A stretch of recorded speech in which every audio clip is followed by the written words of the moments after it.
Olá, pessoal! Acabou de sair uma pesquisa da Trendmico, publicada pela CISO Advisor, tá? Dizendo que, foi publicada aí no dia 22/7, dizendo que a avaliação de riscos é falha, falando metade das empresas.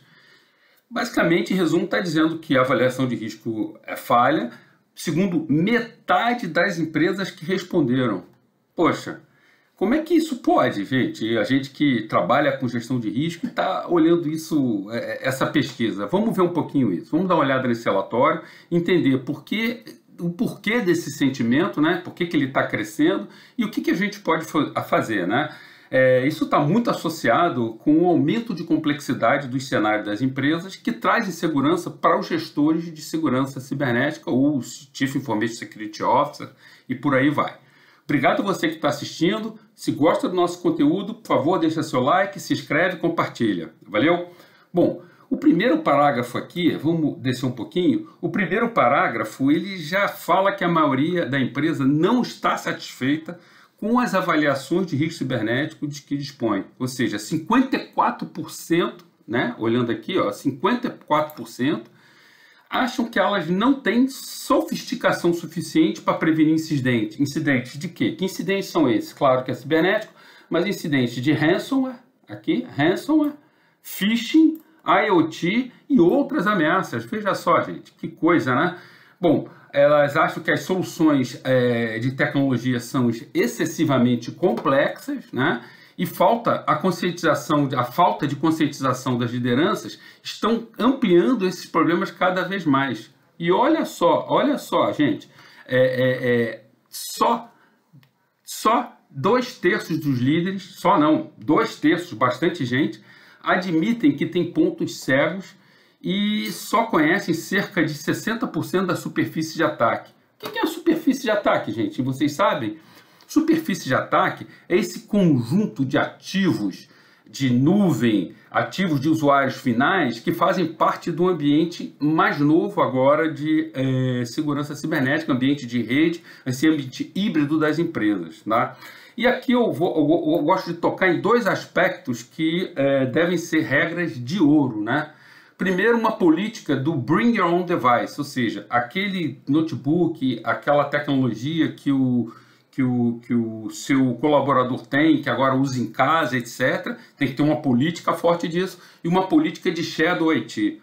Para quem não sabe, Shadow IT são aqueles aplicativos departamentais que os departamentos usam sem o conhecimento da área de TI. Ou seja, tem que ter uma política geral na organização que organize, estruture e regule a utilização desses aplicativos, orientando também que critérios devem ser adotados para garantir a segurança desses aplicativos, porque esses aplicativos são considerados a empresa estendida, ou seja, o Shadow IT, eu estou colocando dados da empresa num aplicativo de um fornecedor, e muitas das vezes a gente está criando um critério de confiança onde o Shadow IT traz a informação e leva a informação para fora da organização no ambiente de nuvem, tá?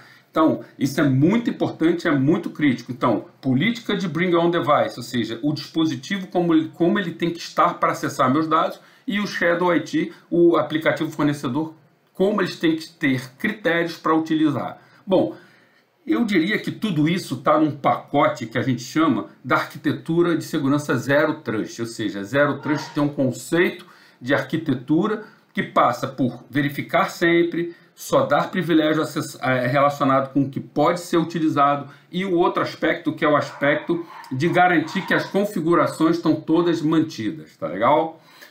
Bom, e não são poucas pessoas que fizeram essa entrevista, né? Se a gente olhar essa entrevista, são 6.297 tomadores de decisões em 29 países, veja só, tá? Eles, além de falar que não confiam, eles admitem também, ou seja, 35% admitem que só revisam ou atualizam a exposição do risco no mínimo mensalmente, ou seja, isso realmente é meio chato, né? Você imagina você ter um processo de gestão de risco, a diretoria, a organização da sua empresa confia no seu processo de gestão de risco e você só faz essa revisão tem pouco caso nessa revisão, faz de poucas em poucas com pouca frequência, né? Bom, é importante a gente salientar, que eu gosto de falar, que o risco cibernético, então a gente está falando nessa veia cibernética, nesse domínio de risco cibernético, o risco cibernético também é risco operacional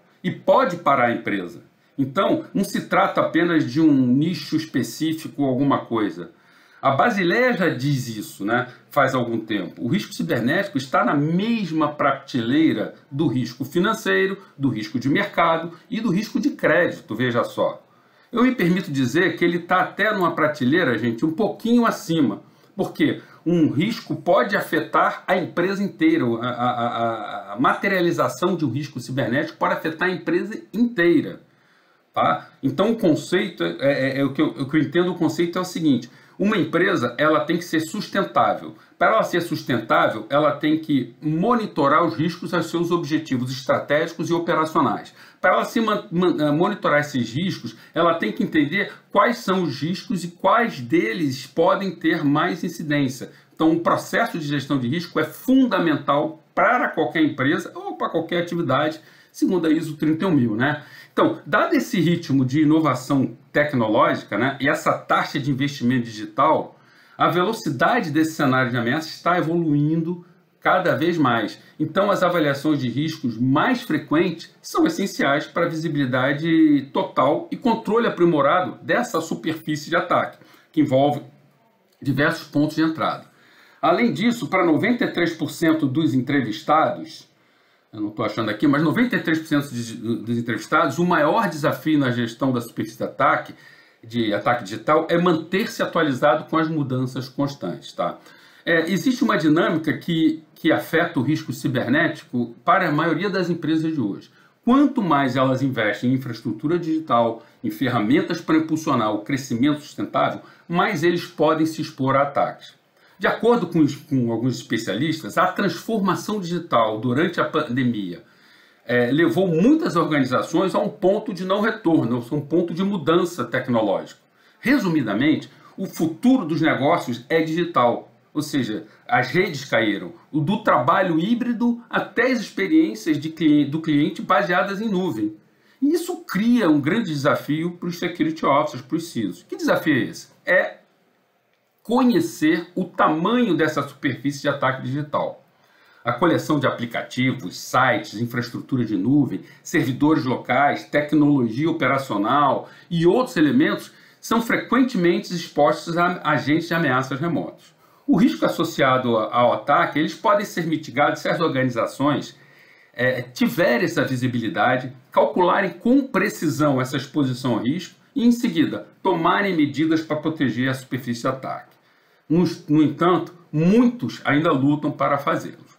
Portanto, repito que um cuidado extra deve ser dado por onde o atacante pode entrar. Ou seja, ativos Bring Your Own Device, Shadow IT, ou seja, aplicações departamentais de outros fornecedores, acesso à rede, seja ela via um phishing por e-mail, um VPN, uma VPN mal configurada, um remote desktop, RDP, ou essas configurações das nuvens mal feitas. Eu tenho uma máxima que segurança também cibernética, eu tenho uma outra máxima, né, que segurança cibernética é responsabilidade de todos na empresa. Assim, enfatizo a necessidade de trazer o conceito de mentalidade de risco, agora cibernético, para todos. Ou seja, sempre ter a visão do que pode acontecer, do que pode afetar o meu objetivo. Qualquer pessoa numa organização, desde o CEO até um colaborador operacional, ele tem algum objetivo. Ele faz alguma atividade para ter algum objetivo. Se ele tem algum objetivo, ele tem risco. Então, incutir nas pessoas essa mentalidade de risco, ok? Bom, obrigado a você que assistiu esse conteúdo. Se gostou do que viu, peço que deixe seu like, se inscreva e compartilha. Isso nos ajuda a ganhar relevância no YouTube e trazer o tema da gestão de riscos para mais pessoas. Obrigado!